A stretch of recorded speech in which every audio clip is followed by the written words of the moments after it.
Cougs, we got another banger for you. This dude is about to have an incredible year and career ahead of him. You heard it here first. He's a linebacker listed at 6'2", 229, number 16 on the gridiron, but number 1 in your mother-loving hearts, Isaiah Hung. But first, the intro. If you're interested in being great, you better look hard into Washington State. You want to be great? Go to Washington State, baby.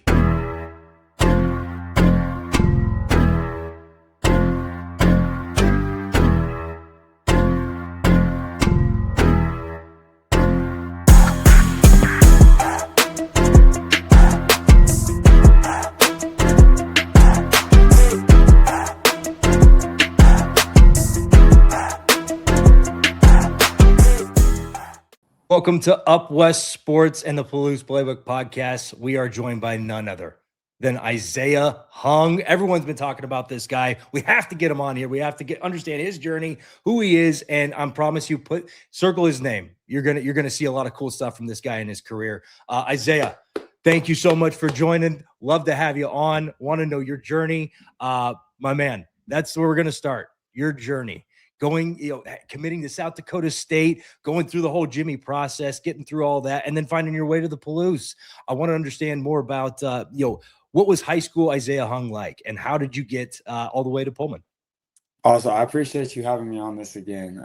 Always. But honestly, in high school, I really didn't know what I wanted to do. I was a big baseball player. I always wanted to play baseball. I was a pitcher. Left-handed too, so that's always what I thought I was gonna do. I wrestled as well. I was a state champion my junior year, and so that kind of got thrown in the mix.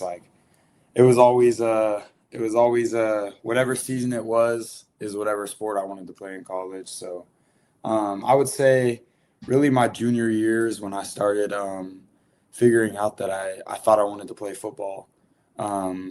I started getting a little interest from NAIA schools at first, and my school had me playing DN, so thought I was going to be a DN in college. So yeah, I was getting interest from some NAIA schools, and yeah, I mean, I just kept working hard, and I knew after my junior season, it was a dream to play college football. And so I really just put my head down and started working. And then, yeah, I would say my senior year is really when things opened up for me and I realized my true potential and where I could really take this football thing. I think I ended up breaking a school record in sacks, and That'll do it. Yeah, again, playing DN. So I started getting some Division I interest. The first school to really look into me was Yale, which is crazy because I'm not the smartest guy ever. But that was the first school to really show interest to me, and they offered me a linebacker, and that really just opened things up for me. I feel like my recruiting kind of got jumped to a start off of that. Yeah, I would just say that. I started with some small FCS schools, like I said, Yale, some D2 offers. And then the biggest offer for me out of high school, I would say, was South Dakota State with Coach Rogers and that staff. They're really the reason that I'm here. And even though they're not here, I can still be grateful for them bringing me out here because I'm super happy to be here. But, yeah, I had a wild high school journey. Never really knew what I wanted to do until that senior season. So, well, and you talked a little bit about playing different sports, and anybody who follows the show and knows me just a little bit, I played and coached college baseball, professional baseball, that stuff. People might think I go that route. I want to know, how many wins did you have in wrestling in your career? A lot of my friends that 100-win club is so tough to achieve, but I'm curious, how many wins did you have on the mat? I don't even know, to be honest. You'd have to go through it. Yeah. Yeah, no, I wasn't really even great at wrestling until my junior year. Okay, fair enough. So my freshman year, I was on JV. Our team was really good. So I think we were ranked number 9 in the country. So oh, wow. Okay. we had a really solid roster. So I was on JV, but I only lost one match that year. I won a varsity match that year. And then sophomore year, I had a decent year, but I think I was below 500, and I went 0-2 at state. So Oh, that's tough. that didn't really help me out. But it did light a fuse in me. So my junior year, I came back and I won it all. And I think I had 28 wins that year. So I don't think I ever reached the 100-win mark because it's a tough one to get.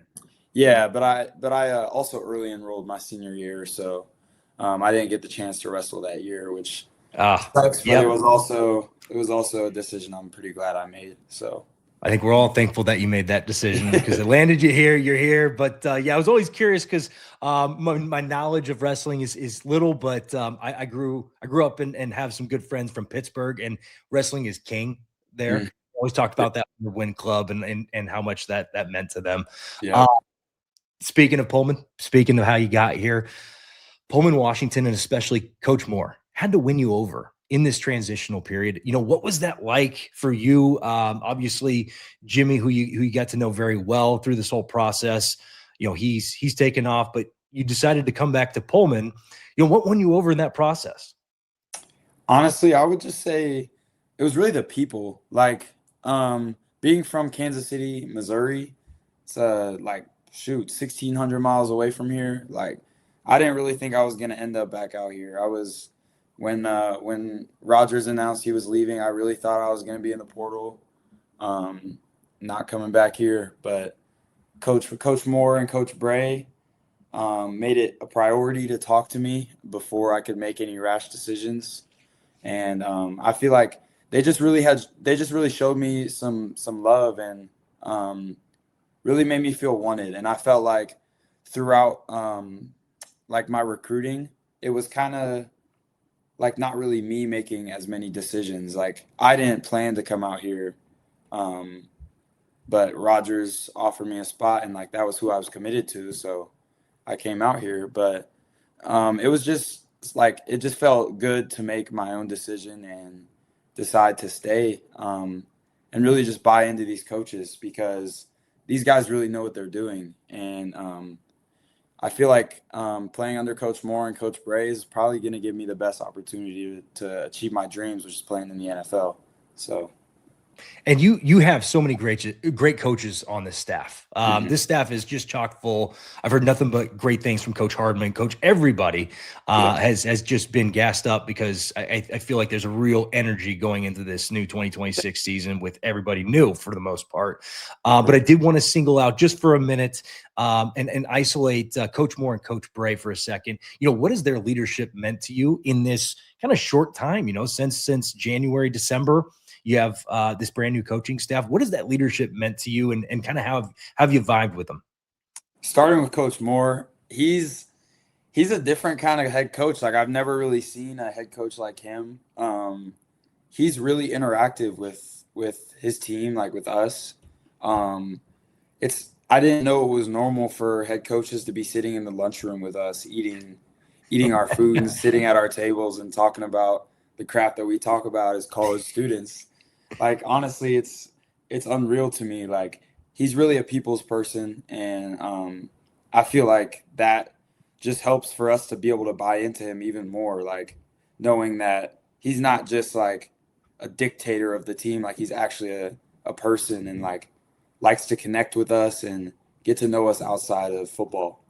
And yeah, he's a great leader. I feel like he was definitely built out for this job, and I think he is going to take us some great places, and I'm really excited to see how we do this year under him. Couldn't agree more. But for Coach Bray, I definitely had a little interesting first impression of him. I thought he was going to be like a really, really older guy. The first time I ever talked to him, he just gave me like, I don't know, like some older style coaching vibes, and like he does have older coaching style, but at heart he's really a great dude, and I'm so blessed to have him as my coach.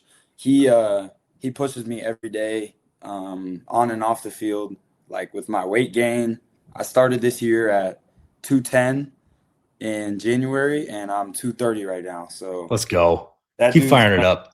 Yeah, he's been all over me about my weight, all over me about my playbook, everything like that. And I just feel like he's probably a coach that I would want to play for the rest of my career for sure.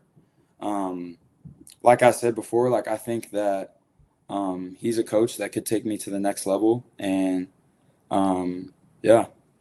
Well, and that's, I mean, honestly, that's been unanimous. Everybody that I've talked to that's even come in contact with Coach Moore and Coach Bray has said the same thing. Their leadership style. I always want to hear it from everybody on your take on their leadership, and you know, I'd imagine that there was a buy-in from the very beginning on why you chose Pullman is because those two guys were kind of at the forefront of everything. And, you know, kind of speaking of everybody else, you know, you've been able to compete around some phenomenal people. You have some really wily vets that are in, especially in that linebacker core. Yeah. You know, what is that mentorship to you from some of these veterans? What is that, you know, what have the connections been like on that end? I mean, this defense is ready to tear some heads off this year. You know, I want to hear from you. How have you been able to connect with the rest of this defense? It's been great. I mean, as a young guy, I call them all unks. They're the older guys, but it's great. It's great having guys like that, like Keith Brown. He's a huge mentor to me. Just the way he goes about things in the meeting room, on the field, off the field, in the film room, everything. Like, I just feel like having somebody like that in my room is like pivotal to my development, because obviously I want to take after him, and I'm not going to be a young guy forever. So I want to learn how he can inspire the younger guys, the freshmen, the sophomores like me. Yeah, like I just feel like it's great having somebody like that to take after. Another guy that honestly, he's not much older than me, but I like to look up to him, Nyland Brown. He's a great kid. He's one of those guys that just really almost does everything right. Like, he's a dude. He's just he's a dude. Yeah, he's a dude, man. Yep. Love having him on. Yeah, and he's one of the guys that pushes me really hard too. He makes sure that I'm staying after practice, getting extra work in, staying after, watching some extra film, going up to meet with Coach Bray after practices, on the weekends, all that stuff. And yeah, like he's only a year older than me, but he's a really, really wise soul. So like I call him Unc too, but he's only a year older than me. But yeah, he's a great guy to have in the room. He's experienced, so he can teach me the stuff that I don't know yet, because this is gonna be my first year actually being on the field. So yeah, I'm really excited to see what those guys do, what kind of years they have. And yeah. Yeah, well, and you're getting brand new faces in. Have you been able to, you know, collect some of that mentorship that you've been able to gain from some of these great players, and then give it to, you know, guys like Lance McGee that's making the full transition potentially to linebacker, some of these other guys that are just stepping foot on campus for the first time? Have you been able to kind of pass the torch a little bit? Yeah, for sure. I would say me and Lance connect pretty well. He's a super hard worker and a super talented kid. No doubt. The ceiling is so high for him. Like, I can't wait to see what he does this year.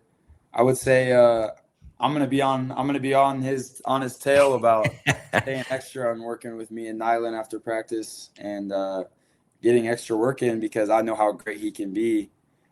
He's already such a talented kid, so really I think it's just gonna be some time, and he's gonna be amazing. I'm excited to see what he does. Man, I think we all are. And this team, I'm so fired up. Ever since they announced Coach Moore, it was just the right call from the get-go. As somebody who grew up in the state of Washington, I was also class of 09, which Coach Moore was also class of 09. I heard nothing but great things from Prosser High School. The whole family, Kellen Moore, Coach Tom Moore, legendary Coach Tom Moore. Yes. The whole Moore family, Prosser High School has always been highly touted. This was such a home run hire to bring into Wazoo, and I'm really glad that you guys have connected so well in such a short time. For sure. In the NIL era, it is so hard to find that, because you know, you're trying to preach family, but you're also trying to, you know, take care of yourself. And some guys are going to other different places. So this is probably harder to find in college football, in my opinion. For sure. Is finding that true family feeling. And it feels like you guys have just gotten off to the right foot. Last question I kind of wanted to kick over your way. What's one important goal that you have kind of for your collegiate career that you want to gain out of? I mean, obviously, it's been a dream for me since I was a kid to go to the NFL. Like that's my main goal. But definitely this year we want to win the Pac-12 for sure. That's our team goal for sure. And we know we can do it. We have all the guys we need. Really, it's just going to be consistency and really how bad we want it. So that's like our team goal for this year. For me personally, I mean, I like to shoot big with my goals. Like I want to be an All-American this year, a freshman All-American. Or no, I guess not a freshman All-American anymore, but just I want to be an All-American, baby. Yeah, All-American. I want to be an All-American this year. I want to break some records. And really, I just want to prove people wrong. I've been doubted my whole career, and it's just always been something for me. I love when people doubt me. I love to hear people laugh at me when I tell them my goals. So I'm just excited to keep working, and I'm going to keep my foot on the gas, and we'll see what happens this year. Well, that's Coug mentality to a T. We have a chip on our shoulder. And as Nyland put it on one of our previous episodes, he's got a gash on his shoulder. Mm-hmm. And that's how we roll in Pullman, Washington. We're always looked down on. We're not good enough. We don't have this. We don't have that. Right. No, we do. We actually do. And you know how you get there? One foot in front of the other. If you keep at it, you're going to keep doing that. And you have that mentality. You have that gift and that strength, and you're going to continue to move forward, man. I'm really excited to watch you play this year and just in your career in general. But before we get out of here, I wanted to give you the floor. You know, this is is there anybody that you'd love to give a shout out? The floor is completely yours to talk about anything that you'd like to talk about to kind of wrap up our episode. I'd like to shout out my moms. They've just been so invested in me my whole life, allowing me to go to all these extra trainings that I didn't want to go to when I was a kid, allowing me to just play the sports I love and be so far away from them. Like I know it's so hard for them, me being so far away, and obviously it's hard for me too, but I'm so busy that I'm almost distracted from home. So, like shout out to my moms, my family. Shout out to my high school coaches, Coach Van Houwen, Coach Freegon. They were a big part of my high school career, and really just instilled the chip on my shoulder that I still hold today. So. Dude, I can't thank you enough for being here. Also, where can people find you so we can start following you either on Instagram, Twitter, wherever you're biggest at? We want to make sure people can find you. My username is Zay Hung with 2 Y's on Instagram, and then Isaiah Hung _on Twitter. Make sure to head over there, give him a follow. You're gonna love this Coug. He's a Coug for sure. He's got the chip on his shoulder, just like everybody else. That's the Coug way. For Up West Sports and for the Palouse Playbook Podcast, that's Isaiah. I'm Gavin. Thank you so much for dropping by. And just remember, life's too short. Gas up your boys.